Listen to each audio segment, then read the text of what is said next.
Anong ganap sa mundo ng showbiz?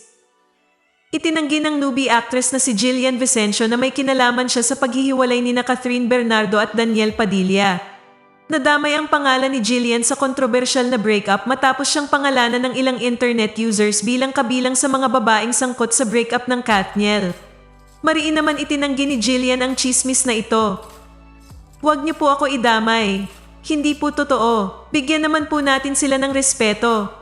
Post ni Jillian sa X. Nirepost naman ito ni DJ Jaiho at pinagtanggol si Jillian. "That's my girl. Magsasalita dahil alam ang totoo. Hindi mananahimik para ipagtanggol ang sarili. Hindi po totoo. Huwag niyo idamay tong si Jillian." Caption ni DJ Jaiho. Kinaladkad din sa kontrobersya ang aktres na si Andrea Brillantes pero hanggang sa mga oras na ito ay wala pa siyang pahayag. Samantala, palaisipan sa mga netizen ang bagong post ni Jillian na tila patama kay Andrea Brillantes. "I'm starting to think that the rumors of me spreads like wildfire just to cover up the other girl's reputation. Totally not my deal. Let me spill my side of the story and clear things up a bit, you know." Nakatrabaho ni Jillian sina Catherine at Daniel sa 2022 series na Too Good to Be True.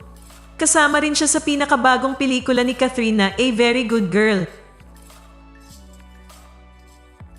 Kung nagustuhan mo ang content na ito, huwag kalimutang mag-subscribe at i-click ang share, like, at mag-comment ng inyong opinyon.